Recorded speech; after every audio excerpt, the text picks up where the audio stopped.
Hello and welcome to my YouTube channel. Today it's a great privilege to have my father-in-law, Bishop Cecil Williams, who worked for many years as a bishop in Pakistan. You've now been here for, is it over 20 years? Over 20 years. Yeah, Yes, yes. yeah, amazing. So I've asked if he would share some of his story because I think it's important. All of our stories are important, but I think with such a with respect to an elderly person who's seen so much in life in Pakistan, now here in this country, I think it's worth listening to. So, Bishop, over to you. Share something of your life. Thank you. I want to start it from my childhood, and but everything that I say, it is based on one thing, and that thing is that according to the book of Jeremiah, there is always a purpose of God in our lives. Whatever, whether we are in difficult situation, whether we are suffering, or whether we are in a good circumstances, but remember that God is seeing us, and God always watches us, and we are in His thoughts always, and God always helps us, and He has a plan, and He works on His plan. Whether we know it or not, that's a different thing. Amen to that. And my grandfather, of course, was a priest in the Presbyterian Church in India, in district Gurdaspur. The place is known as Dhariwal, which used to be famous for woolen mills in India, yes. And we were living with them, and then it was in 1947 that my father was working with the Church Mission Society, which is still working in England and in many other countries as well. And they appointed my father in no, it's Pakistan side, but at that time it was all India, to go to a big village, very big village, which needed education, and there was no high school there, so they appointed him as a head teacher in that high school, and to go and build the building as well, and form this high school as well. It was all sandy area around that village, and there were no proper roads as well, not even the the metal road, but not even the mud road, you see. There was no, yes, it was all, and it was a very good as well as, and experience in those days, how we used to go to a small town, which is nowadays a city. Gojra is known as that. And we used to go on horse tangas. We called it tangas, horse cart. It was tanga, and we used to go, and sometimes we had to pass through the fields, and sometimes the ground was quite soft, you see, because of people whose land was that, farming that, and it was quite soft, and sometimes it so happened that it is reality that on one side the wheel of the tanga, it was sink, and it was all turn over, you see, and we would fall from the tanga. So were you a young boy? Were you 4 or 5 years of age at this time? No, it was I think maybe about 10. It was in Pakistan time, you see, that I'm telling you. But I do want to tell you something else.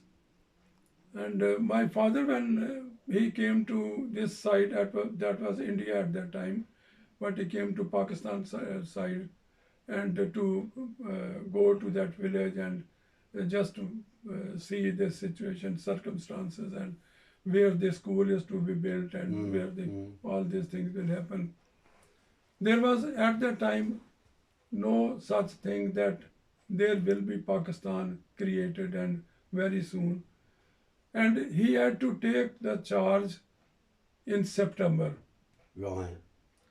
So he went there and he met the village leaders and all those people and the place where it is going to happen.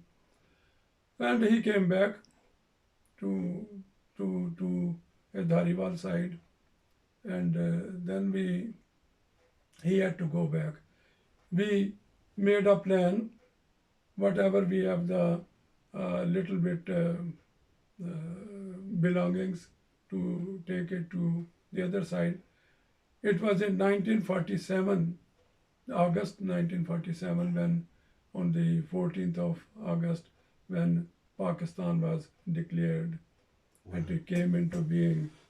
And we had to go the other side during that time, because from the 1st of September the school was going to open. Yeah, and this was all in terms of history. This is what they called the partition of India, Partition where of India, yes. West Pakistan, what we used to call West Pakistan, West and East Pakistan, Yes. of course now East Pakistan is Bangladesh.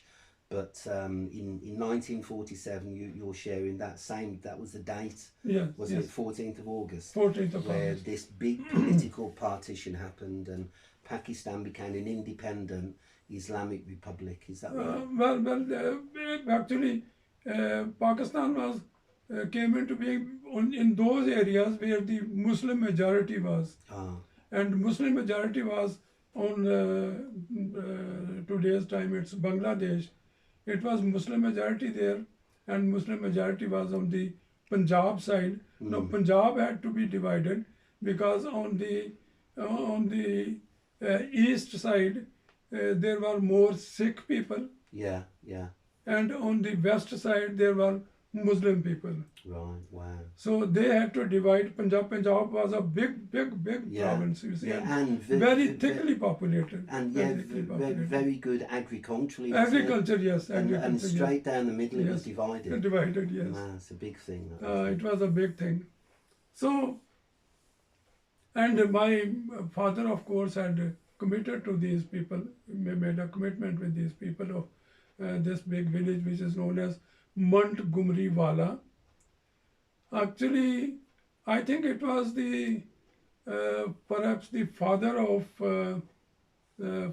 of General Montgomery, Mm. who was with the missionary society, and he got a piece of land, a big piece of land, to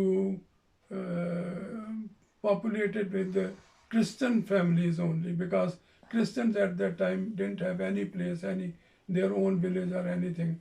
So he got it. It was a big piece of land from the place known as Gojra and the district which was Jhang. It was 24 miles area. But unfortunately, he couldn't find so many Christians who could go, because it was mostly a sandy area and there was no supply of water. Mm. So nobody wanted to go there Yeah. in those circumstances. But Farming would have been difficult. yeah, wouldn't it? farming was very difficult, of course. Although there was a canal, and along with this village there was certain area which was cultivated, and but other around that was all sand, you see, and there was no supply of water, not from the ground, not from anywhere that they could drink. And when this village, of course, was formed, you see, then at that time there used to be a pond of water, and the animals would drink from that pond, and the human beings also would drink from that pond, because there was no clean water there, and there were no source, nowhere, anything. So nobody wanted to go in that situation. But anyway, since my dad has made a commitment with that I will come and give education to your boys and girls, and I will build a high school here. So he said that my grandfather, my uncles, and all others, they told him that no, it's Pakistan and India. So your father is here, your brothers are here. So stay on the Indian side. Don't go to Pakistan side. And but he said no, I made a commitment, so I will go and give education to those people. Wow. And for this commitment, this was a Christian commitment to a Christian village to spread gospel as well, because all around that village were the Muslim villages. Still there are Muslim villages, many villages. And it was a good opportunity to preach gospel to other people as well. So we started our journey after 14th of August. Very terrible time and very killing. I mean, the Muslims who were migrating from Indian side to Pakistan side, they were mostly, I mean, they were killed. And there was a conflict between Sikh people and the Muslim people. So we on the way, these are very long stories, but I only tell you that on our way we experienced the killing of so many children, ladies, and men and boys and girls, and that was a very, very, very bad experience, you see. But anyway, we reached there, and my dad built the school there, and he was a good administrator, and he ran the school very efficiently. So much so that in those times, after passing matric from our school, there were many students who would go to Faisalabad, at that time known as Lalpur, and there was a university there, and they could go and get admission directly to that place. I mean, the school had a very good reputation, and many Muslims from other villages, they would come, and they would get studies from that school. Even the girls, Muslim girls, would all started coming to. Could I ask a question? How long did it take your father to build the school? Because did he actually build it in terms of the physical building as well? The problem was CMS sent him to that school, but when he migrated and started thinking over how to do it, at that time when he approached it was through the Lahore diocese at that time, because the bishop was white person at that time.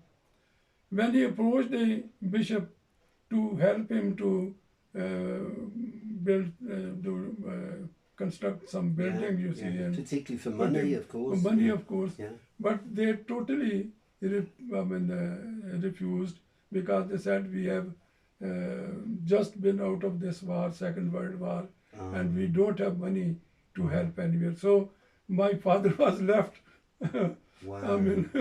without anything, you see. Left up the creek without a paddle, as we say.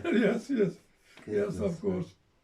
And I remember that my father would sometimes, after in the afternoon, about 3 o'clock, 4 o'clock, during summer times, hot summer, and when the temperature used to be, I think we didn't have on those times anything to measure the temperature. No cooling systems or something. No cooling. No. We don't have the thermometers to find out how, but I suppose it should be around 50 degree or 48 or like that. You see. And also very humid, which sucks the strength out of you, doesn't it? No, but it was not humid because it was dry. Oh, okay. It was dry summer. They would ask and to lend a horse, you see, and he would ride a horse with some other people, you see, and they would go to the Muslim countries and just tell them to collect some money to build a school, you see, and then they by little money, you see, it was in those time a very small coin, you see, which was known as paisas, paisa and annas. So they were just giving rupee had a at that time rupee had a great value at that time. Ah. Yes, they were quite cheap days, you see, and monetary quite strong, you see. So they would collect some monies, maybe there may be 10 rupees or only small amounts.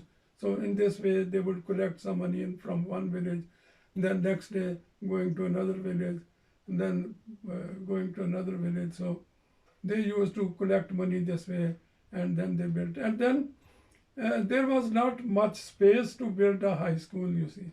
Ah. And but the plan my father made was, because this village was built not, it was not an old village, but built during the English times. So its streets were very wide, very wide. So what my dad planned was that to take half of the streets from three sides of that area and include it in the school area. But many people turned against my father, you see, because he was taking the streets, converting the streets into the school, you see. So they didn't want that. But anyway, there were some of the leaders of the village. They were with my father. So good. what they did was, it was during the night they built the school wall. Really? During the night, Really? when people were sleeping, and they built the school wall and put a gate there during the night, and in the morning there was wall, and so Fait accompli. yes. So this is how they started, you see, and this is how they built. And when it was Bishop Woolmer at that time, when he retired and he went back to England, and from there he wrote a letter to my dad that yes, and then he wrote a letter to my dad and he said, "Oh, I'm so glad and so blessed that the place which used to be a desert, you have converted into a good garden." That's wonderful. So that is how the school was built, and that is how we settled there. And I mean, it has a and now that it's still there. Is the school still the there now? school is there, still there. Well, what's the name of the school now? At that time, it was CMS High School, Right. Church Mission Society High School. Right. But now it's the government CMS High School, because in the Bhutto's time, all the private schools were nationalized. Bhutto. This is the 1980s. No, in 19 when was it? 71 or 70? 72. In 1972. Okay, 1970s. Yes, he nationalized all the schools and other places as well, but schools were nationalized. And but in General Musharraf's time, when he became the president, he just denationalized these schools, but there were certain conditions. I'm so sorry that the bishop of that area did not try to take the school back. So it is still with the government. Whereas many other Christian schools have been denationalized and they are in private sector now. But anyway, so this is the story how, and I was only 5 years when we came from India side to Pakistan side. And I studied in that school. It was a village school. There was no furniture and no such thing, only one chair and one table for teacher. Wow. Nothing else. we used to Everyone sat on the floor. would sit on the floor, which was not of any brick floor or metal, anything. You see, it was just a Mud. dry earth floor. You see, and we would. I remember that from our house, we would get a sack. You see, in which we fill in the wheat or something. You see. And we would take with them and we will put it on the ground and sit on that. Make it more comfortable. Yes, a little bit. Not very, but little bit. But well, in all these sort of sufferings, there was God's plan in it. In that school, from that school, there were many from the Muslims from the near village, and they used to come and study in that school, and they from that school they went ahead to, as I've told you, that it is Faisalabad and used to be Lalpur, studied there, and they went to the armies. They became generals. You see, from that school only studied, and they would respect these people, Muslim people.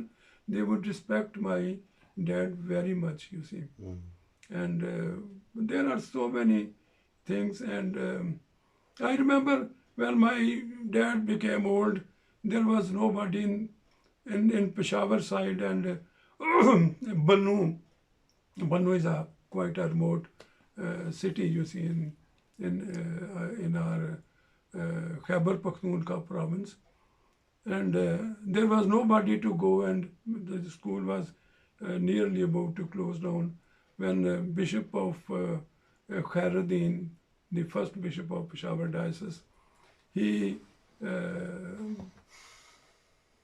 appointed my dad as a principal to that school, and in that school, this is also another very interesting story. You see. And my dad was there, and there was morning, and he was going to his office, and it was raining, and his foot slipped, and he fell on the ground and broke his hip. It was quite a difficult thing. You see, he was there, and somebody sent a message to me that your dad has hurt and he is in some critical condition. So I arranged a car with somebody, and I went to Bannu. It was a very tedious way. It used to take about more than 3 hours. The roads were not good enough, you see. And I went there, and I took my dad in the car, and then we came back to Peshawar, and then I took him to the hospital. Anyway, he was what you call plastered. The leg was plastered. Couldn't, because it was hip. Yeah. He couldn't get up. It's He difficult. couldn't. It was quite difficult And painful. and Must have been painful as well. incredibly painful. Yes, he was always on the bed. Now, the thing that I want to tell you is, there was one of his students who was at that time, I think, major in army, and I didn't know. I knew the person, but I didn't know what is going to happen. And one day he came in the evening. I was not, I was a teacher there at that time. And he came there and asked, since he was in his army vehicle and dressed in army clothes, the principal of the school, of course, had to give him respect, and he said, "What are you here for?" And then he said, "Oh, we want to, there is a person here, Mr. Williams, and his son is Cecil Williams. So I want to, and they knew that my father was here and he was ill. So he said, I want to visit him. So they told him to come to the showed him my house. Now he sat there and he talked to them. Now they gave so much respect that when he was going to go back, then he was, I think he came purposely in that dress, you see, in army dress, Yeah, yeah. and he took off all these medals, you see, took off that medals from his clothes and put the medals in the feet of my father. Goodness me, wow. In the feet of my father, Wow. yes. And then he said, whatever I am because of you. Goodness me. He was a Muslim. Yeah. He was a Muslim. And he said, whatever I am now, I am because of you. Goodness me. And then he left the place. But afterwards we came to know, he didn't tell anybody, he didn't tell me, he didn't tell my dad as well. But after he went back, and we were just trying to make the bed proper, you see. And under the pillow, we found a check, you see. And he had left a check for my dad under the pillow, not telling the dad, not telling me, but yes. So it was, I'm just telling you that these Muslims, they respected so much my father, and all around that area, you see, the city and other areas, everybody knew that there is Mr. Williams and his running. Well, I tell you, we have to stand on our faith. I tell you another testimony, and then perhaps I will try to maybe have a break, yeah. Break, yes. I tell you that it was a Christian school, and we used to start the school with a prayer. We used to sing a psalm, read gospel or Bible, and my dad would give about 10 minutes, 10-15 minutes preaching on that, whatever the reading used to be. And then we will pray, say the Lord's Prayer, blessing, and then we will go to the classes. It was during the Pakistan times.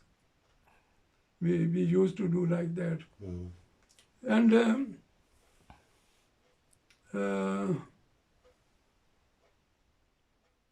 I forgot what I was going to tell.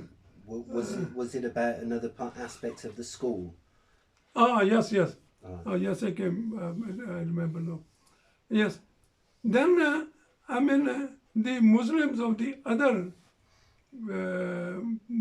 Actually, the camera is not on the right direction. It should be here. You see, actually, the table. Should Okay. be, but anyway, We'll next time, yes. pause it there Anyway, and we can maybe... no, that's okay. Okay. So they came to my dad in the school, and they said, there are more Muslim people here, Muslim students here. So we want a little mosque in the school. And for the children to say their prayers. But it was a Christian village, and there was no idea of having any mosque in the school or in the village. My father, my dad, totally refused that we cannot have mosque here, because it's a Christian environment, it's a Christian school, and if you want to send your children, send them. Yeah. If you don't want, go away. So there was a tussle for maybe few months or like that. You say, I don't remember now. Then it so happened that all the Muslims decided to take their children away from the school, because the majority was Muslim students. The Christian students were not many there, and so they took the students and took them away, you see. can I ask a question here? Was it a paying school? Did the students Yes, pay yes, to go? yes, yes. Right, they paid It was to not go. a free school because it was private school. Private Right. schools are Okay. always there. Although it was not, I mean, large amount, but even then, I mean, everybody has to pay. And sometimes they would pay. They would not pay.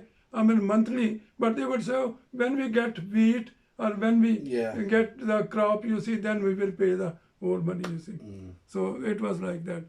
But anyway, now it so happened they took away the children, and there were very few children in the school, you see. But my father did not lose heart. God was with him, and he stood on his words that this is a Christian environment. This is a because in front of the school there was our church, you see, the village church, you see. So he said it's not possible. Now the other story is this is story within a story, you see. There is a village near our village which was known as Ada. So there were two, in a family, two children who used to study in the school, but since their parents took them away, but they wanted to come back, the children, these two children, they wanted to come back. So what they used to do, they would,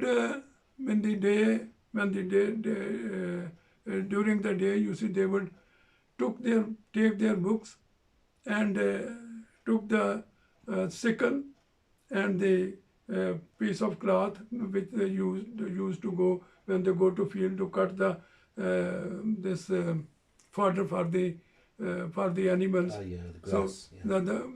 not grass, but there is other quite like other vegetation for them. You see, they grow it. You see, and they would take that and hide their books within that thing, and they would come. There was a canal in between these two villages. They would pass through the canal and come to the school, and my mother would teach them because my mother was also teacher. My mother would teach them, and since they would, it was their daily routine, so they did not miss the lessons. Wow. And they studied like this. Look here, I mean, it's my father, and after some times, all these children, they again came back. Yeah, all right. These Muslim kids. These Muslim kids, you see. Mm. So, I mean, when we stand on faith and when we stand on the word of God, God helps us, although we have to go through certain persecution or certain suffering, you see. But even then, and my father then there was no anything else. There was no mosque was built, and I mean, my father said, okay, if they want to say prayers, they can say anywhere. I mean, that's all right. But we are not going to build a mosque. Wow, that's Yeah. amazing. So Well, yeah. thank you, Bishop, for sharing that. It's fantastic, and we'll revisit and come back soon to have some more of your life story. That's wonderful. Thank you very much. Thank you very much. Thank you indeed. Thanks. God bless you.